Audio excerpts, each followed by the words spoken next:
Here we go with Chris Cox on with Preston Durnford. Thanks for coming on again. Yeah. I appreciate you. You own Epic Journey, which there's a lot to that. I'm going to let you get into that in a minute. You've authored I call it a book, but it's really an interactive journal, right? And I actually had one and kind of went through it, and it's pretty cool. And you do a lot of stuff to help people. Thanks for coming on. So. Yeah, it was on the fly, too. You're like, hey, yeah. can you fill the spot? I'm down. You're always down. Yeah, I'm always down. Yeah, I love it. So I kind of want to start. Let's go. I kind of want to start with, where do you get a passion for this business? Because this business is all about helping people, and there's a lot of other businesses we could do. What sparks you and drives you to get up and do this every day? What happened to you to get you into this space? Talk to me about that. That's a great question, because this is a really challenging line of work. Yeah, that is. And you know what? I stepped out of it. So I've worked in behavioral health. So I've my whole career, I've only owned my own businesses. And so, I started my first clothing company when I was 17 years old. What was the name of that? Twisted, with a Z. Love it. So my buddy and I got in a crazy accident. And I got a head-on collision. I fell asleep at the wheel. We're up for days on substances. And we left a really terrible scenario. I thought I was getting us out of something. It was pretty dangerous what was about to happen. And we're up for 3 or 4 days. And I'm going up in La Quinta in the Cove, where West Coast Symposium is. And I'm driving up there and I fell asleep. Anyways, head-on collision, 40 on 40. Just boom. But the impact hit him. And so he got really messed up. Anyway, fast forward, he's okay. He's a badass MMA guy, still killing it. Fortunately, he's alive. Everything's fine. We got really lucky. And so my insurance paid him out $400,000. Oh, wow. Yeah. So his mom bought him a house, right, and set him up. And they bought him a screen printing machine. And we later connected. And I was like, look, Coachella Fest is right down the street. You're great with graphic design. I could probably sell some stuff. So we started printing a whole bunch of shirts, and it said, if it ain't neon, shouldn't be on. It's neon colors. So, I started a LLC with my dad's neighbor, and, anyways, that was the first thing. But, it went nowhere. I sold a lot of shirts, but that was it, 1 year. But, getting into this space, it's working in behavioral health is constantly, you really have to, I think, really have to know how to fill up your own cup and take care of yourself. Because it is, for instance, today I've got families that are, this individual that's declined is trying to leave treatment, and he ends up leaving, right? The whole family, it's not just the client when you work with, especially with the one-on-one stuff. The family comes in, you're oh, you're just going to work with my son. I'm like, no. Because your best decision-making got your kid here, too. So you're giving him money, you're hooking him up with this whole freaking life, and you're wondering why he's like this. Well, a lot of the time that I feel like we are similar to our parents and how we grew up. And so this, individual is raised a certain way, and he ends up leaving treatment, and the whole family, calls me and freaking out and all this, and almost in a way to where they kind of expect me to fix them. They don't know. The family's so sharp in business. All over the place. They are brilliant. But they don't know about this part. They have no idea. So, and almost he left treatment. I'm like, I suggested all the things I could. I can provide him everything, and I guarantee he would crush it.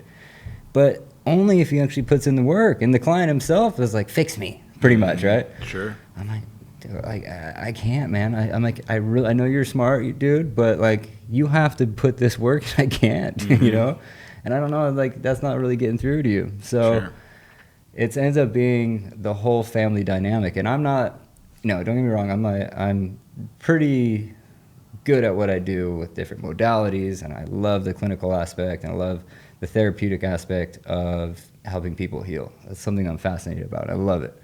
And so with what I do, I'll typically do intervention with them, and then I'll normally they'll go into treatment. So before treatment, I work with the whole family, getting this individual into treatment. be with them while they're in treatment and with them after treatment. So typically like up to a year. I mean, some people are over a year. I think 3 out of the 5 have been with me over a year. Yeah. So you're this consistent neutral, this person throughout their whole time, and I create very unique experiences to bond with them, very intentionally. They may not even know I'm doing these certain things, but I'm actually putting in a lot of effort to bond with them. Like me going out mountain bike recently, taking some guys up there. Well, I'm intentionally trying to build a bond with them. So let me kind of back up for people that don't understand. Like, yeah. This family calls you, right? And most families, and you know, including myself, when you're a parent, right? Your job is to take care of your kid. Yeah. And then your kid starts going off the deep end, and you know, you want to make sure they have, you know, all the resources they need. You know, like for me, it's like having the kid the e-bike, and you know, making sure he has a little money to go hang out with his friends, and you know, he's 15, or you know, like older kids. You know, it's like, so these parents are taking care of their kids, and you go meet with them, and their kids are taking complete advantage of that situation, and they're at a point where they're in crisis. What's that first meeting look like with the family? What do you tell those guys? How do you get ready for that intervention? Yeah. Pretty much I mean, everything's so individualized, but depending on where they're at, it is kind of asking a lot of questions. And so I ask a lot of questions to go in depth. You know, where is your mental health at? Are you using any substances? And then You're asking the families this. Yeah. Like, Okay. do you guys think he's using any substances? Okay. Where do you think he's at first? You know, without the client or their loved one present. And then I will also bring them together, and then I'll do it separately, because the person that needs the help won't speak on everything in front of the family. You know, like, yeah, he's smoking weed, but sometimes he stays up all night. Oh, that's weird, huh? And then they think it's just weed, though. I think he's drinking a lot of energy drinks, you know. Yeah. And so I meet with, you know, we'll name him Joe, and I'll meet with Joe, and I'm like, Joe, what's up, man? You know, I'm like, are you using anything else? And you know, like, yeah, I'm actually doing a little coke and you know this and that. And well, on your mental health side, like, what's going on, man? And the deeper I ask these questions, I can start to really pinpoint, like, yeah, I'm actually having suicidal thoughts, you know? And I'm like, well, you know, there's a way to heal that, right? He's like, well, my life's amazing. I got the car, I got the boat, I got the house, I do this, I go fishing all the time. Like, none of this is working. All these external things aren't working. Well, during the whole process, pinpointing of what actually triggers either the using, the mental health, to actually, it's nice because I have found when I've actually pinpointed the reason of why someone is either having severe depression or mental health, or giving the depression a voice, and really prompting them and going inward to a point to where I'm not really giving them any advice or suggestions. I'm really just asking a lot of questions to allow you to come up with your own, oh shit, that's why. Maybe when you were a kid, maybe from your family, but they're so monkey mind. And so really be intentional in the beginning to really get a good understanding of really what I'm working with and what they actually need. Maybe it's a certain level of care, whatever it may be. So majority of the time, 9 out of 10 times, they typically need to go to treatment. But not everyone really does. You know? So maybe they just need a lot of therapy, you know? And so why I say, like, either if they get in treatment or they don't, I'll work with them while they're in treatment, and I'll back up the clinical team. And so I'll have fresh eyes, they're outside of it. I'll connect with the client while he's in treatment, you know, on my own, provide notes to the clinicians, because I have maybe a gift, or maybe I'm just a different approach to be able to pull out more information from this individual and provide it to the clinical team, and then have, you know, a good dynamic with the clinical team to come up with a solution for this individual. And so that's the big thing. And then after really understanding this person, of truly trying to find out what are their ingredients to their recipe of life. Like, what gets Chris excited about life doesn't get Preston excited about life, right? And so I want to find out, you know, I want you to find out what are your rituals and habits that you can consistently stay with. That I don't know, a whole bunch, not an essential oil and a stone and praying to the moon and jump, you know what I mean? All this meeting, that meeting, all these different things to where you're spun out, because there's so many different things that can help you. I want to try to expose you to a lot of things, really solidify what really works for you and design that in your calendar and in your journal to be able to consistently do these 4 or 5 things repeatedly pretty much for the rest of your life, right? Mm-hmm. So you can consistently feel as good as possible. And if I feel like when you're consistently doing what makes you feel alive and healthy and your mental health's good, your spirituality, your mind, body, spirit, that when you have, because, life has these peaks and valleys, right?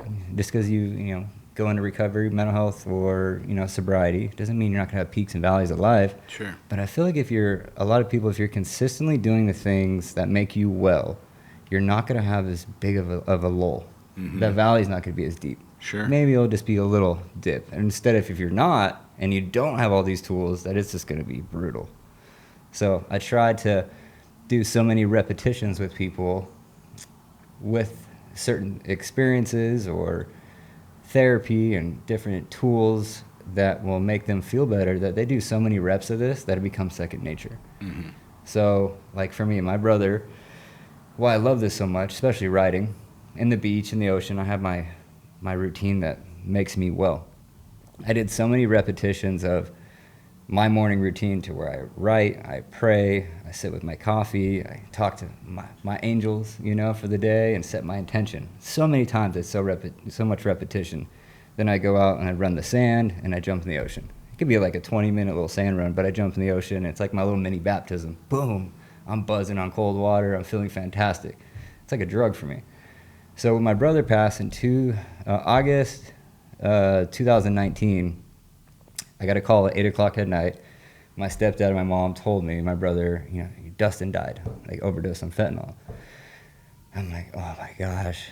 Of course, started crying, went to bed crying, woke up. I'm like, oh my God, that was real. Bawling, crying. Well, I did so many repetitions of so many healthy things for me that I immediately woke up crying, threw some board shorts on, and took off and ran the beach, crying, bawling, and jumped in the ocean. And used the ocean as that's like my tool, And I jumped in the ocean, watching my tears go into the water, and I just kind of used that to cleanse me, and it worked. And I did it so many days and so many repetitions of it, and the writing and the breathing and the certain way of thinking and all my tools, that I got through that experience so well. And I feel like that's the big thing I want to do, is I want to show people a way of life that is fitting for them and do so many repetitions of it and to really solidify that for them. That way they can take that off into life. And why I like to work with people for such a long amount of time is you can't fix, a decade of behaviors in 30, 60 days. You know what I mean? Mm-hmm. So that's why people end up staying longer with me. I don't do it. I go month to month. I'm like, hey, look, if you don't want to roll with me, that's totally fine. And typically they end up being with me for a minute. Mm-hmm. Yeah, and I kind of screw up the recovery or the drug using too. Yeah, they have so much fun. Like, damn, I relapse. Like, it sucks. This is right. Right. Yeah. It's that whole thing they say in the 12 steps. It's like a head full of recovery and a brain full of drugs and alcohol isn't a good mix. Totally, man. Yeah. Okay, so let's talk about. I want to know, how you decide what level somebody needs in treatment. We're talking about levels of care. For people that don't know levels of care, there's obviously detox. You and I know that. And then right after that, there's residential treatment. And then there's PHP and IOP, which are forms of outpatient, where they either live in a sober living home or go from their home. And there's all kinds of modalities there, or ways to present that, whether that's telehealth or. So talk to me about how virtual, like you're saying. Yeah. That's amazing what's happening right now. Right. Absolutely incredible. And people think, I really hit on that because I know that's something you guys do too, but it's something that I do as well. And I know it's been around a little bit, obviously telehealth, but it's to the therapy you can do virtually on a computer and all that is huge. I have my own therapist, and she's, it's virtual. She'll have me bawling, crying, man. She has done some serious stuff with me. Yeah. Through a computer screen. I know. I thought it was so weird. Me too. At first, and I've done therapy virtually, and I actually feel more comfortable and safe and more relaxed talking to somebody through a screen. And it's not because they're not in the room with me. It's because I can go get in a space that to me is my space. Yeah. You know, In instead your of car being or in a wherever. foreign space, I usually go over and I have a little secret spot that overlooks the back bay and do a meeting over there. Yeah. See, that's the cool thing about it. Yeah. And I think it's extremely powerful. Sorry to back. I just Okay, so to touched on backtrack, you've got who are we talking about? Joe. That's our Joe. Bert 10 client. So Yeah, we got Joe, Come on, Joe. and you've kind of figured out like Joe's situation. How do you obviously they need detox if they're addicted to drugs and alcohol. Yeah. But like let's say it's just mild or something like that. How do you kind of decide and figure out what fits for that person? Okay, so what's interesting now, this is the big thing I want to hit on. Is the big thing now, it just came through right now, is this Kratom. Mm-hmm. Okay, so I never really, I heard about it before, but now they're concentrating Kratom to where it is 13 times more powerful. You guys can Google it, whatever. You Google it, it's 13 times more powerful than morphine. And you can literally, there's a smoke shop down the street with a flashing sign that says Kratom. And it's legal. Yeah, and I mean, trying to withdraw off it. I mean, I have multiple clients. It's expensive too.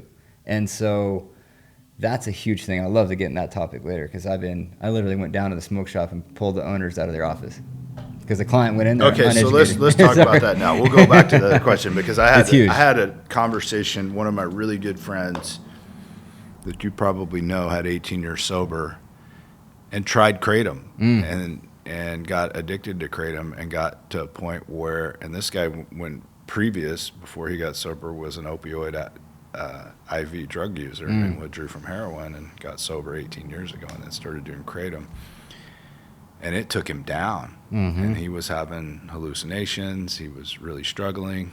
And we're seeing more and more of that. And it's huge. And it's legal, like you said, right down at the smoke shop. So tell me about your experience with this whole epidemic that's starting, I feel like. What's interesting too, and then there's another great thing that as a solution for people that maybe don't want to go into treatment that I have a different perspective on. Well, I just had more experience with it because I've been closer to it.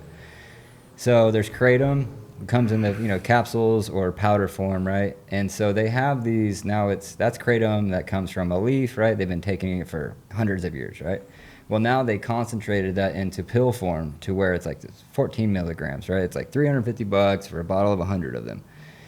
And so people start out with one pill, but as you know, that progresses and you end up needing more and more, and it gets out of your system within 4 hours. So you're constantly having these moods, these peaks and valleys of, as you're in your 4th hour, you're starting to withdraw, and you get another spike, another 4 hours. And so you're this constant up and down, and it is exactly like an opiate. I mean, it is an opiate. It hits the opiate receptor, right? So I've been getting a whole bunch of calls about that. I just had a lady recently come into detox and was spending $6,000 a month on this. And typically it's like maybe $1,000, $1,500 a month. So what's happening now, right? So, weed is, I think it's a gateway drug for sure. Your first little head change or you hear a lot of it because I interview a lot of younger guys and I really want to kind of put it out there is like, a lot of people start using when they're 9, 10, 11. Maybe have a sip of your dad or mom's beer for the first time. All of a sudden, all of a sudden your brain, body knows this feeling. But then, people typically start with weed and they don't go straight to shooting heroin, right? So all of a sudden you're getting used to this buzz. This object makes me feel a certain way. And so now weed can take you off into a journey too. It did for me. That was the first thing I started with. And it took me to heroin. Or I took myself to whatever. I don't blame the object itself. I took myself, right? Sure. And so now with Kratom, this certain scenario is so like a mom calls me about a week ago and got a hold of me on social media and reached out to me. Well, the son is like, I think he's 19 or 20 years old. Smoked a little weed, I guess, back in the day, but didn't really mess with it. They didn't really like it. Made him feel weird, she said. Well, his friends told him about Kratom. And so he goes in the smoke shop. He didn't get the average Kratom, right? Like which you would have to take 500 Kratom pills to equate to 2 or 3 of these other pills that are right next to it in the case. And so he went in there uneducated and went straight to the heavy stuff. And so now he has this whole habit constantly going and getting Kratom. Well, he's young. He can't afford that. And so all of a sudden, now he's getting some street smarts and he's around a certain crowd. Now he's got these behaviors and now he's going through withdrawals and now he's trying to find out another way that's cheaper. Well, this kid ends up going to fentanyl. Now, hardly even smoked weed before, but now this kid is addicted to fentanyl. Now he's playing with his life. Like Kratom 7-hydroxy is what it is. You would have to take a shit ton to overdose on it. But as you know, with fentanyl, minimal. Sure. So now this kid went on this whole Kratom track, stopped doing that because it was too expensive, and this Kratom introduced opiates, and now he's doing fentanyl, right? And smoking it, probably, hopefully, trying to change this, but he's not ready yet. And he's not even old enough to go in a bar and buy a beer, but he can go in a smoke shop and buy Kratom. Totally. And they uneducated him, right? So it's a smoke shop right down here on 19th Street, and flashing sign. And, so I drove by, the sign's not flashing as much anymore. So I went there twice, and I saw the owners in the back, and I knew where this area, she told me. So I go in there, and a little heated, but a little direct. I said, hey, man, I had a young kid come in here, and you guys didn't even educate this young kid. And how old do you have to be to even buy Kratom? I don't know. Is it 18? Is it 21? I don't know. But he's definitely not 21, and he keeps getting it from you guys. So two of the owners came out and were pretty receptive to it. I was like, okay, do your thing, guys. Like people can go buy a bottle of booze. You can go jump out of an airplane. You can buy a car, do 100 miles an hour, whatever. This is people's choices, but educate them. Like this young kid just came in and just got directly addicted to opiates now. And now this altered this kid's path because you didn't educate them. And the second time I came back in and the other guy got all heated with me and kind of wanted to, he was getting a little puffy chest, I want to smack that dude anyway. He was the perfect guy for that. Wish we were in like a boxing ring for him. But, it's messed up, man, because now what's happening is that people that and that are in the treatment space, right, they started selling these vape juice, right? Then they go to this Delta 9 stuff. So Delta 9, if anyone doesn't know, it's like weed, but it's legal in states that you can't have actual THC, but it gets you stoned for sure. Now these guys have billing companies and treatment centers, right? Now these guys are selling Kratom. And I talked to two of them. Like they're being really brief. It was like on Messenger and stuff. And I'm like, hey, what's up with this stuff? You guys doing this?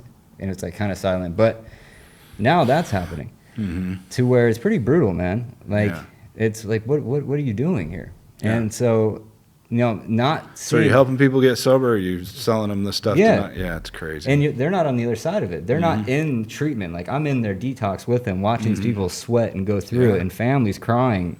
Now this young kid's doing fentanyl, like that might die. I mean, the chance of overdosing while you're using fentanyl is huge. I mean, you're probably going to do it, maybe a couple times. Yeah. And so, it's a topic that I'm pretty I'm not very happy with it, or these people. So.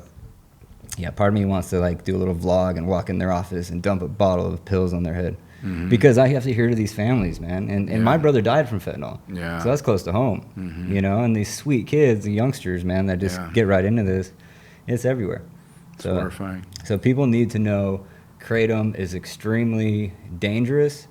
It's a gateway to other opiates. I guarantee it. If you did this Kratom 7-hydroxy for a month straight, and you stop, you will be craving it and sweating and emotional and stuck in your bed, bones hurting, and it is absolutely brutal watching these people do this. I didn't know if I mentioned this with my friend I was telling you about. He said that withdrawal was 10 times what an opioid withdrawal was for him. So it's super sad. So now as a solution, this is the thing, it's called bicycle health. Have you heard of this yet? A little bit. Okay, so bicycle health is strictly Suboxone, right? And so some people have this thing with Suboxone, right? Like, whatever. Like it's something that you can. So say, for instance, it's pretty good for people because there's a lot of people that using it. Suboxone's great because you can do your last dosage of Kratom at 9 p.m. You have to.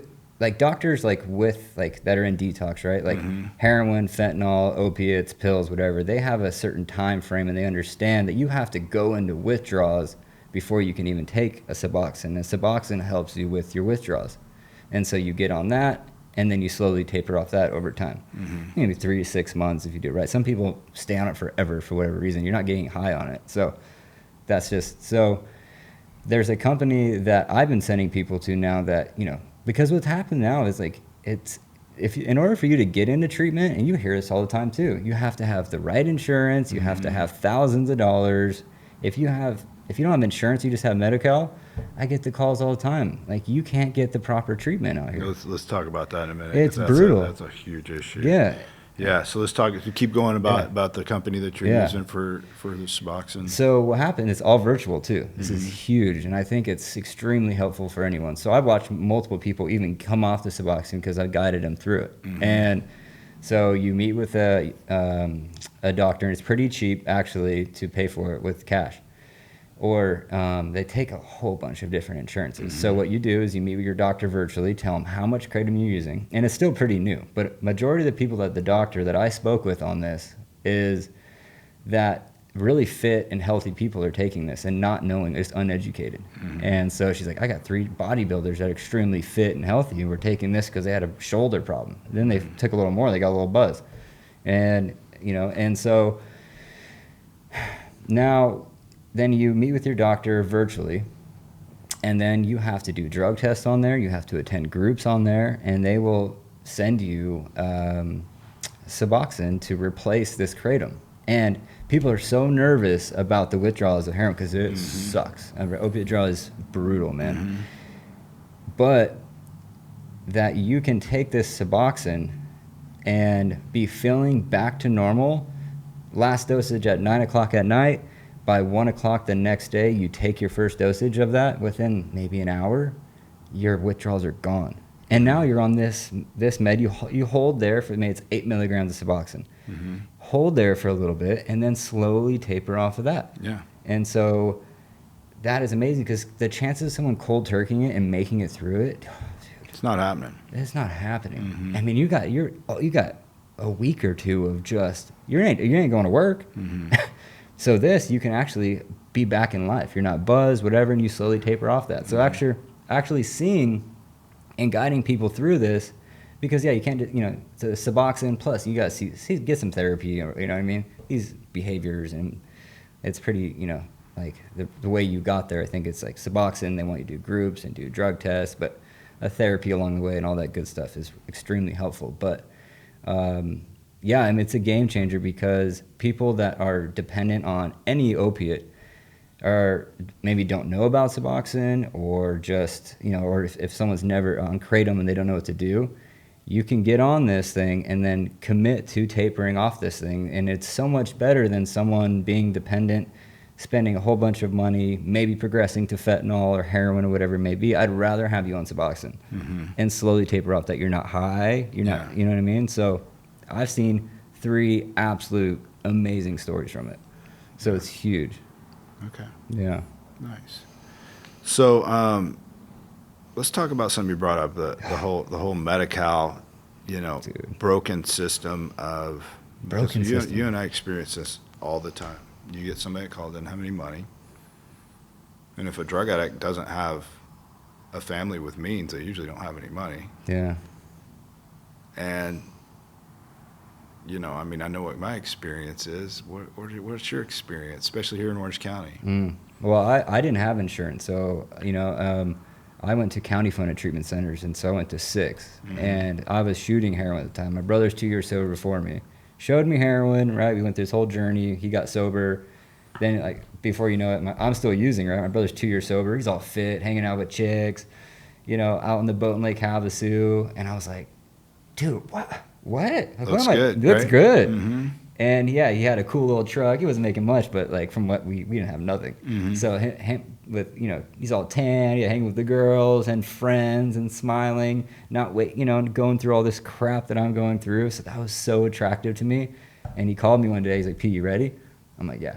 So prior to that, that's the call that I got to go into medical detox. But prior to that, I did 6 days in county-funded treatment centers where you maybe get some Tylenol, some ibuprofen, and I'm in there with people that got out of prison or from the streets, and I'm sweating it out in there. And I left every single time because I made it 23 days, but I was still withdrawing.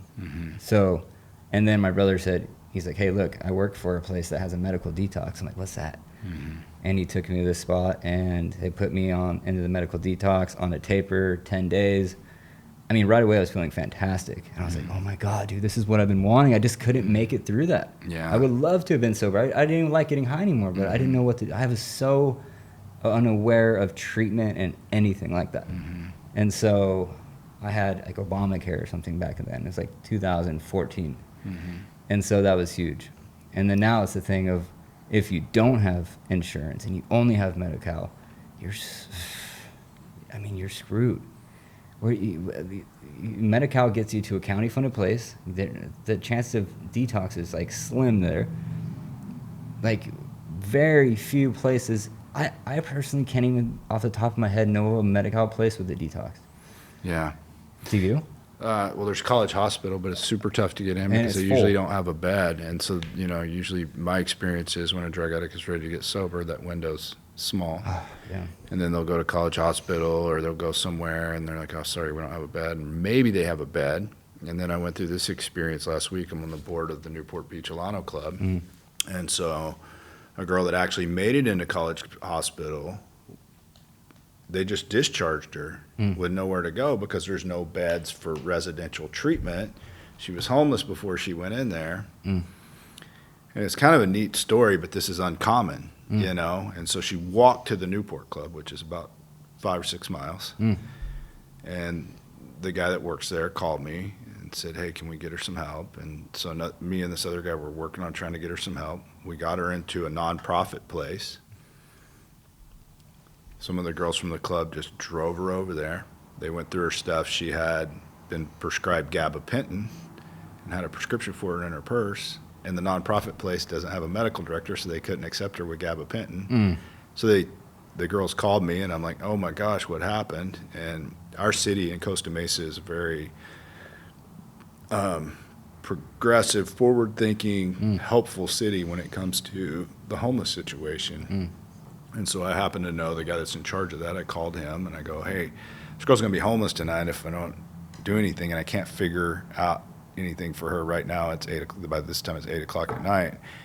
And so he goes, well, we have a flex room over at the shelter, which is like a single room. She can stay the night there and we'll figure it out tomorrow. And so they let her in there. That was pretty cool. And the next day I called Honey at Yellowstone, who is one of my heroes in the recovery world, and she scholarshiped this girl and let her in for free. But that's so uncommon. But all the work that had to go into helping this girl, if she'd have went and walked down to the Newport Club, she'd probably still be walking around the streets right around here. I mean, think how many doing people what she that does, took. because she just doesn't have a choice. Where it's the haves and the have-nots. If she would have had a Cigna policy or an Aetna policy or a an Anthem, Blue Cross Blue Shield policy from her parents or through work, I'd have had her in treatment in 5 minutes. And so and that's the other side of this is that, I did these golf tournament fundraisers, right? And that was the big thing because this and what the system is so messed up is that it puts on us that you have to have these people. It's hard to run a treatment center. You're right. I've had multiple of them, and it's a pain. It's hard. I mean, they're making so much money. Like, you know how much my overhead is?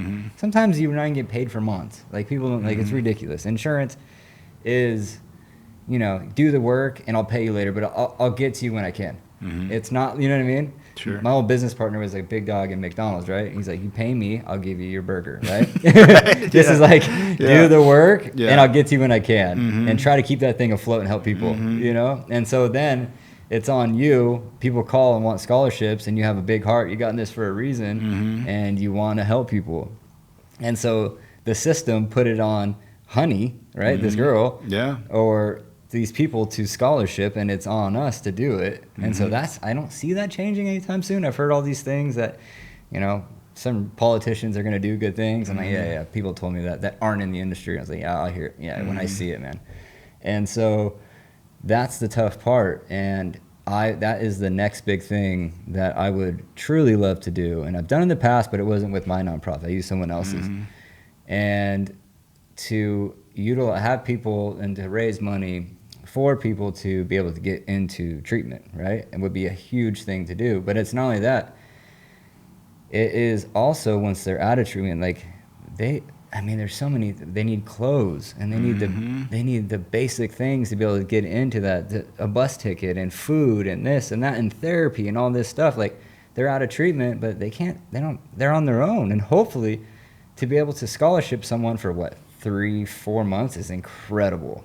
To be able to do that, right? Yeah. I mean, and it's up to the treatment industry to do these amazing things, and that's the huge part of what I love about this industry, is that there is so much magic going on in the treatment center also, that so many people's lives are getting saved. Like, I work for a contract with, Safe and Sound, or even Pacific Shores with Mark, right? He has a full-blown alumni system, right? Check this out. Oh, yeah, you may know. Yeah. A whole alumni system, right? And I had an experience taking a guy through this. All you have to do, if you want a scholarship, you have to go through, you have to call at this time, you have to do some journaling and do some work, maybe 3 days of it, and get it done, and you have a full-blown scholarship to get into treatment, right?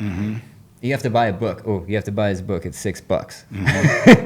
So I had this guy, right? He's like, oh, I want to get into treatment. I was like, all right, look, this is what you have to do, man. You need to buy his book. You need to do this work, but you're going to be scholarship. Blew up on me. And he's like, Preston, I've had this alumni program to where if they put in the work, got some skin in the game, I'll scholarship them. He's like, I've had this for multiple years. You know how many people have actually done it? 0. Because they had to put in the work for it. And that is incredible. And so anyways, like I was saying, the magic that goes on, over at Safe and Sound, there's a detox tech. His name is Derek. Doesn't have much, man. And he goes and spends money out of his own pocket to go and take clients on, on outings or alumni, right? And he's out there because there's so many people gravitate towards this business that want to help. And it is like, there's all these scholarships. There is so many conversations that inspire people. There's so many things that go on, but it's ultimately what's really happening. It's not the system of whatever it is. It's the people that make $16 an hour that are helping these people that have less than. And so there's a lot of magic also going on in treatment with people that don't really have much either. It is beautiful. There is, and cool there stuff. And there's, if somebody's really willing, really willing, there's always a way to figure it out. But for that person that just has that moment of clarity for 10 minutes, it's sad. I mean, how many people, I don't know how many calls we get a week where people have Medi-Cal and we have to turn them onto the SAMHSA site or the treatment.gov site, which is helpful, but in Orange County, or because of or Be Well, but because of the way that the payment structures and the reimbursement structures work, like you struggled, and I know the struggle from working in treatment of just trying to be profitable with private insurance, and then you go into government insurance, and the work is over cumbersome as far as the documentation and all the back end stuff that you have to do. It's hard to give good quality of care and fight for their care. And fight for their care. And what happened right now? This client, right? They wanted to get him out. So he was doing really well. And so the insurance, like, whoa, what's he doing in there? Like, because you can't document too well. No, you can't document that they're doing well. Or the insurance company's like, he's cured, and he doesn't need any more treatment. Yeah, but he maybe had a good day. This is mental health, you guys. There's peaks and valleys. Right. Give him an hour, man. He'll be tripping out in no time, Yeah. So the other side is on the family side, that are on the other side of addiction is the big one, is that what happens is, for instance, this client is, like the mom yesterday, right? Her son's diagnosed schizophrenic, and he's in treatment in Rosarito right now. I don't know how the heck that happened, but she randomly messaged me on Instagram. I spent an hour talking with her, and she doesn't make any money. This lady's probably, she's probably 60 years old, using her credit card for this kid's treatment, has to roommate and like sacrificing her whole life because she doesn't want to give up on her son. But when's the point to where you put so many decades and so much time and energy to where this kid that doesn't even want the help or even going for it, if it's addiction or mental health, like when is the point to where you're like, hey, gotta cut the cord? Like this is a temporary experience as far as what I'm aware. Like the reality of it is that they're messing up your life. They're not putting any of the work in. And so when's the point that you set a boundary that, like, I'm taking too much of that on. I love you, but until you want the help, I have to go and get myself well. Yeah. I often think about that as a parent. You know, I'm not in that situation, thank God. Yeah. But I hear a lot of people say, well, just cut them off, you know, and which is the healthy thing to do because, you know, there's that whole enabling thing that, you know, you can love the addict to death or the person with mental health to death, and until they have some consequences or have to be on their own, they're not willing. But I can't imagine being that mom, you know, and how that feels when you've raised this child from the time they were little, you know. And you know, every dollar, you feel like they're using opiates, right, or something, that'll kill them. You know, every dollar you're going to give them, like, even if they're hungry, they're going to use that on fentanyl or the drugs. So, Mom, can I have $20? I was that. But every single little, I would starve, you know. I'd get my drugs before I had any food. Sure. And why would I want food? I need to be well. Yeah. Yeah, so that's a complex issue and a tough issue, and thank God there's people like you guys to really explain how it works to parents. And sad. Yeah, it is sad. Yeah. So let's talk about some of the stuff you do with your clients. You know, you kind of mentioned before that you find out what that client, what makes them happy and what makes them tick. Like, what's the most common thing you feel like in your world that makes people tick, or you see some joy come on in their eyes as far as an activity goes? Well, you know, skydiving's a big one, but that's your jam, right? That's the one. You're not going to get me on there, but yeah. I'm trying, right? Yeah. No, you know what? It's interesting is that I just talked with a guy that works with me that runs groups, right? And we're talking with the other program director, and we're talking about overall groups, right? Just of humans and topics of what we're discussing. What we found was the most powerful group was when fun was spoken about. I mean, we can talk about the dopamine and how that works, and triggers and boundaries and narrative therapy and parts work and explain, reprogram your mind, all these things, right? And but when fun happens and that topic comes on, light up. And that's my jam. So I'm like, cool. I'm glad humans like that. That's great. The big thing that, so for instance, it was a guy, I was running a group, and he's 63 years old, and it was trying to find this topic on purpose, like, you know, what are you supposed to do? Like, what is your purpose right now? And this guy's like, well, Preston, I'm 63 years old. I've been using and drinking since I was 13. He's like, I don't know who I am. I was like, perfect. I mean, right? I was like, I had no other answer. I was like, okay, I get it. You really haven't done much with your life, to be honest, but you can start now. And so let's expose you to some things, right? I mean, we all go and jump in the ocean. That's always one of my favorite things because it's cold and everyone jumps in. We all run in our board shorts and everyone's laughing and giggling. And so, like, this childlike thing comes out. Even people later in life, right? We had a lady, she was like 73, that was just lit up like a little kid again in the water. And my thing is, that I love is exposing them to a whole bunch of different things. And to just... Like, for instance, I rented this race car, right? It's like 1,500 cc, does like 200 miles an hour. It's super freaking cool. So I rented it today, and a lot of the people that I work with come from nothing and from the projects or whatever it may be that are in treatment.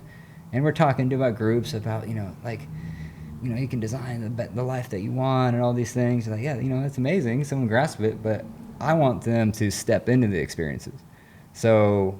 For instance, like, I'll take them, I like to bring them out and do a group, but also come out and try to surf with me, and go on a beach run, maybe the gym, or maybe jump out of a plane, go camping, go mountain biking.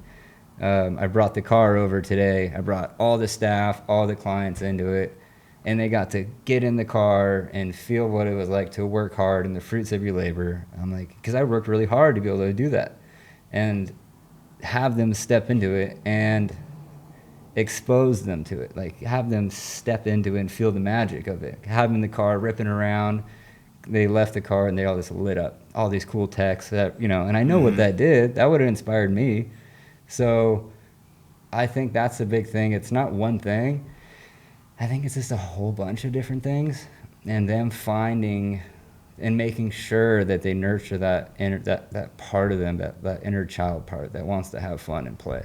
Because like I've seen some people that are so immersed in business, a lot of friends that are so immersed in it that are still young, and the moment they come with me, because I consistently want to have fun, you know what I mean? So when they come with me, I see them light up, and they always will say like, God, man, I don't do enough of that. So I think of just not straying too far away of what it is, but my thing, it's really not one thing. It's many different things, and exposing them to a whole bunch of stuff. Some extremes, right? But you know, I mean, I think the cool thing that I like we go and do some bonfires. Just a simple bonfire. We're all hanging out down by the beach down in Newport, where we're all laughing and telling stories and messing around with each other and just connecting. I think simply just that human connection is the biggest thing, because in addiction, typically a lot of people isolate. Aside from like ravers and shit, right? They're all you know, doing their thing with all the people, but the community and friends are a big deal, because we're such social creatures. Yeah, that's cool. So tell me about, let's talk about your favorite subject. What was it like the first time you jumped out of an airplane? I mean, I'm always like fascinated by this, but it is pretty wild. I just get freaked out by it for some reason. So yeah. I think that's I had this relationship with fear. So I mean, I think immediately, you know, my first year of sobriety, my dad committed suicide in 2015, right? It was like right before Christmas, a couple days. So that happened, and you know, multiple friends and things happened between that, but then brother, whatever it may be. And so I had this switch in my head, and I did this before my brother passed.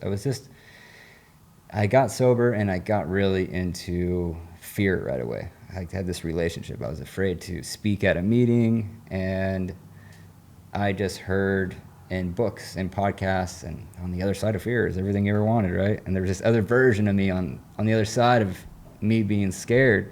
So I had to build this relationship with. For me, I was just so driven to do it. And so I started really pushing it with motocross, and then I found skydiving. It was a group of people that were in recovery, and there was like a sponsorship family, and there's like 8 or 9 of us. We all went out, and I was like, let's go skydiving. I'm like, okay. So 8 or 9 of us went out to do the jump. Well, I continued to keep going by myself and started bringing some friends. Well, I did like 7 tandems where you're connected to someone, right? Well, on the last one, you know, one of the tandem instructors was like, dude, he's like, Pete, you like just sitting on dudes' laps, or are you gonna get licensed? I was like, what license? What the heck does that mean? Like, how do you, like, you do that here? So I ended up getting licensed, and being, you know, not attached to someone, and it's kind of all in yourself. It doesn't really happen. So your first skydive, you know, you have 2 instructors jumping out of the plane, keeping you stable, because you don't know how to react in the air. So they keep you stable, and if you can't find your thing to pull, they'll pull it for you, right? You just got to land it. It's a big chute, and you come down like a freaking leaf, so you'll be all right. And if that one fails, you have a backup one. And if you, by chance, can't find it to get rid of that one, if it, by chance, crazy odds that it doesn't work, then you just, it's casual. Once you get more progressive with this, just get rid of it. The other one's like a freaking angel. It's even better than your main one. If that doesn't work, and you can't find it because you're panicked, oh shit, which one is it, and whatever, well, there's a thing that measures your altitude, and it'll fire off at a certain altitude. Okay. So friends get knocked out in the air sometimes, and they get knocked out, and that fires, and it saves them. So, but anyways, yeah, so jump 1 through 8, you still have these coaches holding you stable. Jump 9 is when it's you jumping out of the plane by yourself. And because I had this Brazilian girl that would always jump at me, and she made me feel safe. And then on this one, she's like, no, this is all you. I'm like, oh my God. So the door opens. I'm the first one out. I'm like, oh my God, I jumped out though, man. It was the most terrifying thing. Just me. I didn't have her in the air. So you were scared. You're not one of these guys that was like, I'm just like not afraid of shit, and I just do crazy shit. You were scared. I am still scared. I got over 700 jumps, and I am still freaking scared. And I jumped out. I was absolutely terrified. But it just proved to me, is this translated over to life? Like I just would come back just radiating with life, and I was better, you know, when I would do it. So yeah, when I'm really current with jumping, because when we go out, we just don't do one jump. Now when you're licensed, you maybe do 4, 5, 6, 7, 8. You do a whole bunch of them because you're in a rhythm of it. And when you're flowing with friends and you're doing formations, you guys are tuned in on something weird up there. So we're flying this way and that way, and you're really in sync. So now when I'm like consistently jumping, I'm not as afraid because I'm so current with it. Now if I take, like right now, I haven't jumped in a couple months. Like, yeah, and if I go back because I'm about to go and start really getting into it again, I'm terrified, man. I'm absolutely scared. But I know how to, if something were to happen, that I know how to handle it. And if not, well, shit. It's your time, right? It's my time, yeah. Bounce. Yeah. Poof on the other side. Okay, so I want to ask you, you kind of mentioned your morning routine about, you know, going to the ocean and all that. Yeah. You know, I've like talked about a lot of stuff that you've done to kind of take care of yourself, like some journeys out in Joshua Tree, and like, you know, what, like, tell me about some of that stuff if you're cool talking about that, and how that's worked for you, because that's a little of a taboo conversation with some people, and it's a little bit, but it's changing, and so so I'd like to hear about that. Yeah, so it's cool because it is changing. We go out to the convention, right, and there's seminars on psychedelics and that, and you know, also the peptide thing, but this is different. The, you know, psychedelics and is emerging, and it has been, but it's a little quiet and taboo, and it's just because it's taboo, because I feel that just it's they call it the program, right? So it's a program, you know, like that. You are altering your state of mind. Are you getting a buzz on? I'd say so, you know, but if you reach a certain level of it, it becomes spiritual, and how you go into it. So yeah, the big thing, so my morning routine, I was just talking with my girl about this, is I feel I love science and quantum physics and particle physics, physicists, and I love all that. Quantum entanglement, I just go nutty with it. And I think that what took me to another place is, so before my brother passed, I did my first mushroom trip, right? And there's a guy named Terrence McKenna. He's like the guru. He's absolutely brilliant scientist, and he did these things. So it was like really cool how he spoke about it. He's absolutely brilliant, but did this a lot and could speak on it really well and articulate it well. So he would say how to do it, how to prepare for it. So I lived down in Newport, right, down on the beach, with my little studio, little pad. It was super cool. Old, like 1940s hotel down in the sand. So we left playing volleyball with the clients, right? It's a summer, on a Saturday, we always play volleyball with the clients. And so I left, and I was like juicing for like 5 days, the straight green juice and coconut juice, running the sand, super fit, and really prepared for this. And so I'm like, all right, I'm going to go back, sunset, I'm right in the sand, I'm just going to enjoy this whole thing. And it was my first experience going into it. And it really didn't get me to where I wanted to go, because I was still not educated enough about it. And so over time, but it opened my world, like this, it's super weird, and it stuck with me today. But this, I typically don't even talk about it because it's just wild, but this consistent mom, like a divine, like Mother Nature, if you say, taught me lessons during these experiences. I've probably done maybe 10 of them now, prepare for them. Maybe I get a place by myself, you know, in Joshua Tree. This is how I came up with my book and ideas. Made me okay with my passing of my brother and my dad. Maybe that, and this contact with this feminine voice that has guided me through visuals and all of these things. And so I go into this one experience to where it's up in Joshua Tree, beautiful house up in the cliff. Like, that's one of my things. I love really nice Airbnbs when I do this. Big view. Well, when you open your eyes, it's just like you're not really getting too much. Like, you're supposed to like close your eyes and go into this other world. So I go in there, and I was talking pretty negative about myself. Like, you know, my dad committed suicide, so I've always had suicidal ideations. It's been 1 year ago today since I got diagnosed with diabetes, you know, or 2 days ago, I'm sorry. I remember that. You did some time in the hospital. Yeah. There, yeah. And I was having suicidal thoughts. You know, I was like, dude, I'm done, man. Like, I'm so exhausted. So I've always struggled with that since I was a little kid, maybe 9. And I didn't know where the heck they came from. Come to find out, I learned it from my dad. My dad said it my whole life. I was like, life's amazing. Why the heck is this, you know? Something would trigger it. And I learned it from my dad. But anyways, so I would talk to myself in a negative way. And when I went into this really big experience and this divine mother, right? And it put it in the form of, she's like, I'm so sorry. I have to do this to you. I'm like, what? You know, I'm in the trip, man. I'm like, you ain't getting out. It's not off switch. You're committed for hours. So I'm like, oh, shit, okay. So she's like, I'm sorry. I have to do this to you because you've been talking to yourself really negatively, and I know you want to change that. But I have to make you feel this, and I'm going to show you what this does to your body. And she was pumping like dark oil sludge into my veins and in my body, and I was just like, stop, you know. I was like, no, you know. She's like, I'm sorry, I have to make you feel this. Maybe for an hour, dude, I don't know, but forever. And I was like, okay. It was like just killing me because I was thinking negative, and she's like, was showing my thoughts and making me feel it. She's like, okay, are you ready? She's like, now I want you to talk positive about yourself. I'm so sorry I did that to you, but you wouldn't have learned unless I did that to you. She's like, say like, I love you, and say love, and say I love you. Dude, boom, this white light that can't even be explained in human form just blew all the oil all through my veins, just this radiating golden white beautiful color. And she's like, keep saying it. I was just bawling, crying, because she showed me the effects of negative talking and to be kind to myself. And so in these experiences, you know, what I've learned, like even talking bad to my mom, I was during a business thing, right? My mom's being absolutely brutal to me, right? I go into this trip, I said something bad to my mom, right? And I went on that trip, and it just, man, punished me for being rude to my mom. Even though she may have deserved it, I don't know. But she's like, never talk to your mom like that, and made me feel it.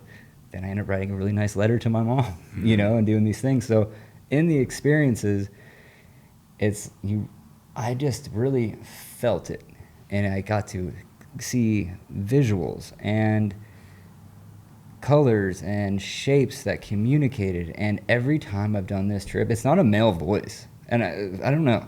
It's this mom, this motherly figure that is brutal and teaching and kind and has just guided me through.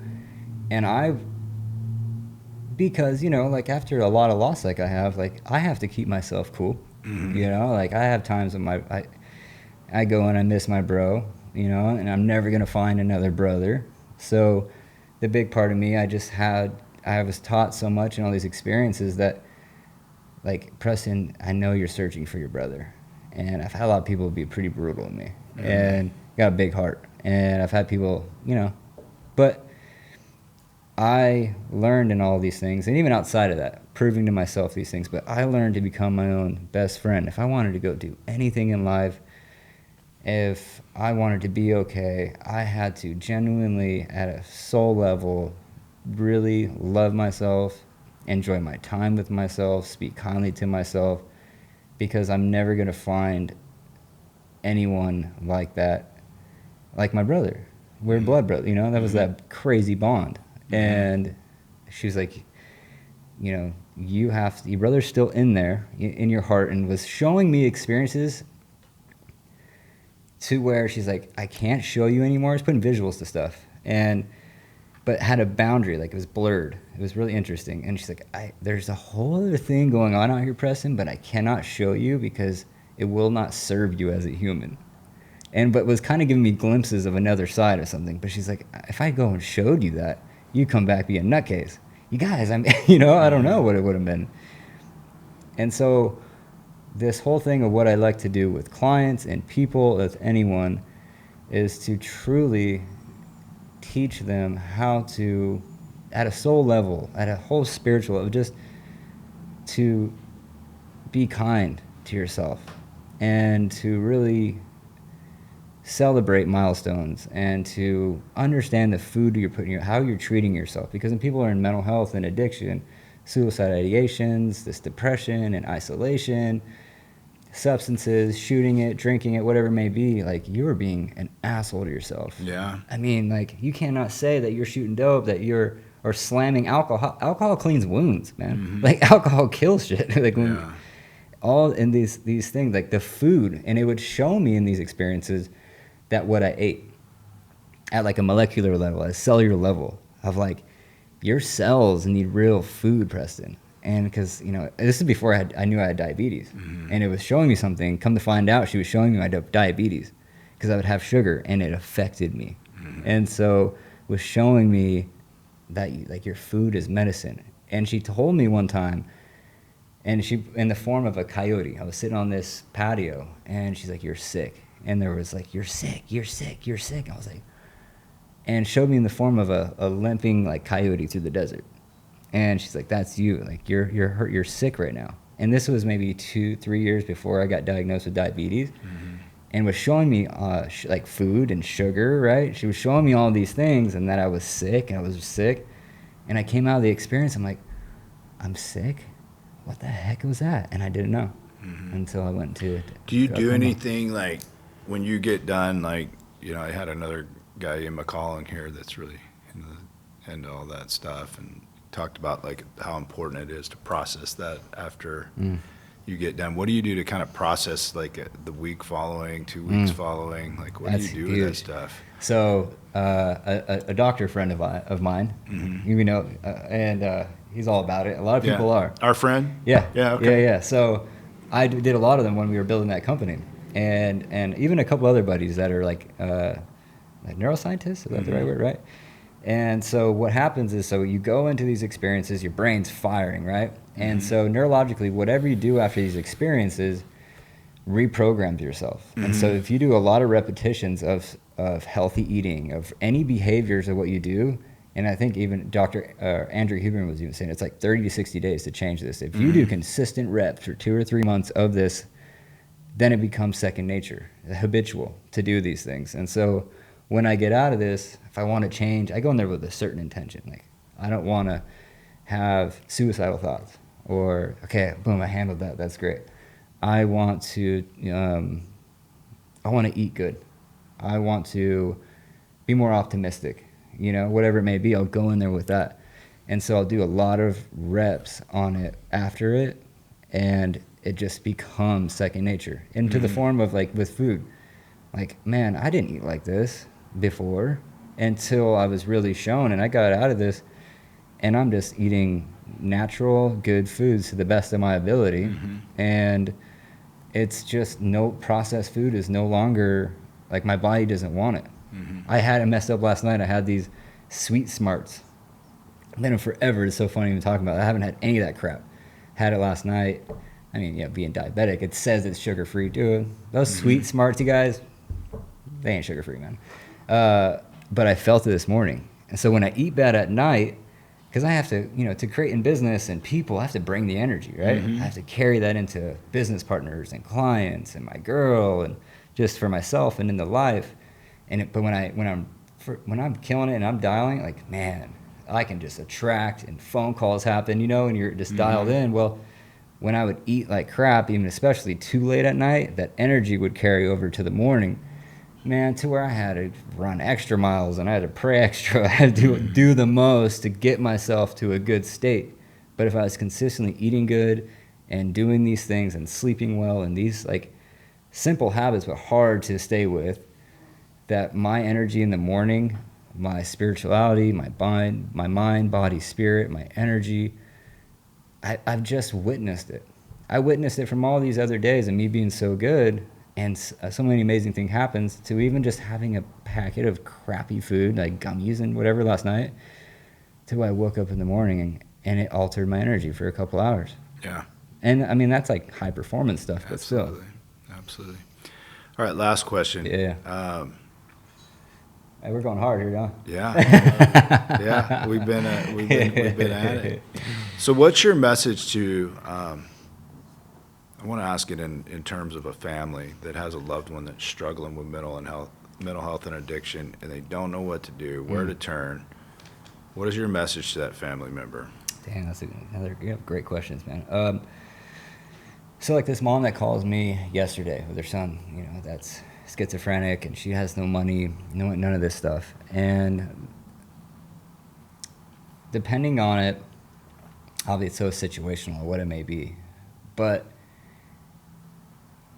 the biggest thing that I seen that is great is to find another human being that has maybe, if you can get access to someone, most time maybe you have to pay for them, someone that has the tools and knowledge and it can, I say, regurgitate it in a way to where you can retain that. And if you can have this human in your life, a mentor, a therapist, a sponsor, someone ever, that is where you want to be in life and can guide you down the road.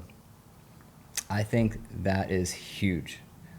So young men, if a young man can find another strong man, because a lot of them typically don't have that in their life, and so a strong man that can be in their life who is healthy and understands this and can guide you through that, if you can find that, I mean, it's especially for a young man. I mean, obviously women too, but just obviously me being a man, right?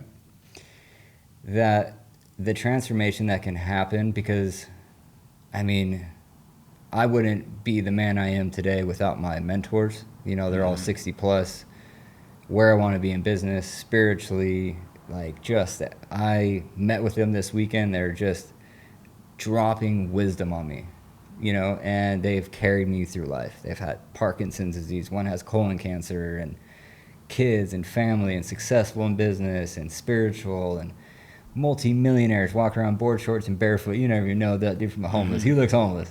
That dude's worth like $50 million. And that's what I want to be. I want to be the guy that is so well-rounded.